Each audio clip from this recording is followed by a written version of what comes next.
mbokk yi ñu ngi leen di nuyu di leen ziara di amati mbégte jàkkaarloo yéen ngir jox leen seen xibaari météo mbokk yi taw yi incha allah war nañu dellu si ci weekend bi ca boori bëj saalumu réew mi am yaakaar sax ni incha allah mën nañu àgg ci boori digg réew mi diggante samedi beeg dimanche waaye tamit donte ay yaakaar yu néew la sax nag mën nañu xaarandi daal ay taw incha allah ci weekend gi ci yenn goxu réew mi. donc bu ñu àggee ci faram-fàcce bi ak animation satellite bi mbokk yi di ngeen gis ni ak naataal gi ni incha allah ci guddi gi dinañu nemmeeku ay niir rawatina ci gox yi féetee ca boori Kédougou ak li ko wër xaw a jàppale tuuti li des ci Casamance gi waaye ca noonu nag mën nañu jàpp ni tamit boori digg réew mi jàpp bët gànnaar mën nañ faa nemmeeku ay niir ak ngelaw goo xam ni incha allah dina bàyyeekoo bët gànnaar boobee nar a jugee ci géej gi dugg si ci biir réew mi. prévision guddi tey ji liñ ciy gis te mu fës ci mooy taw yi nga xam ni incha allah war nañu agsi bu guddi jotee rawatina ca boori Kédougou jàpp sax ba boori Bakel foofee yaakaar yi ñu fa am ci nemmeeku fa ndoxu taw tax na xaw naa bëri tuuti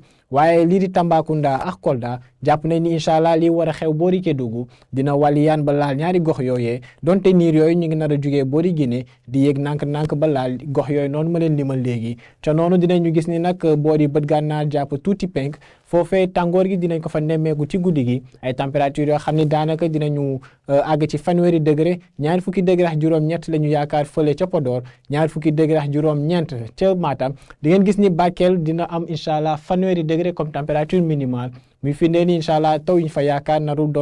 narut a nekk lu bari ci wàllum ndox ca noonu nag lii di digg réew mi jàpp boori sow ak i tamit mën nañu wax sax gox yi féetee ca boori géej foofee la température yi gën a néew nar a féetee ci guddib tey ji dinañu wàcc ba toll ci ñaari fukki degré ak ñett ba sax ñaari fukki degré ak ñaar comme ni ngeen koy gisee fële ca Thiès ak ñaari fukki degré ak ñeent ñu nar a nemmeeku diggante Mbour Fatick ak i boori Diourbel buñ demee ba ëllëg ci digg bëccëg mbokk yi tàngoor gi ñu doon faral di nemmeeku fan yi dina xaw a wàññeeku tuuti ndax boo leen xoolee température yi du ñu àgg ca ñeent fukki degré ak juróom bii gën a kawe incha allah ca Matam nañ ko yaakaar mu nar a toll ci ñeent fukki degré ak ñett lii di Linguère Kaffrine ak i Tambacounda incha allah dinañu nemmeeku ñoom it ñeent fukki degré ak benn ci digg bëccëgu ëllëg ñeent fukki degré ñu koy xaarandi boori Louga ak i ca bët gànnaar fële ca Podor ca noonu nag dinañu gis ni incha allah Ndakaaru wax Mbuur ñoo nar a gën a néewle ci wàllum température ëllëg ci digg bëccëg température yoo xam ne nar ñoo àgg ci fanweeri degré waaye mën nañu jàpp ni incha allah du ñàkk ñu nemmeeku fa tàngoor ëllëg ci digg bëccëg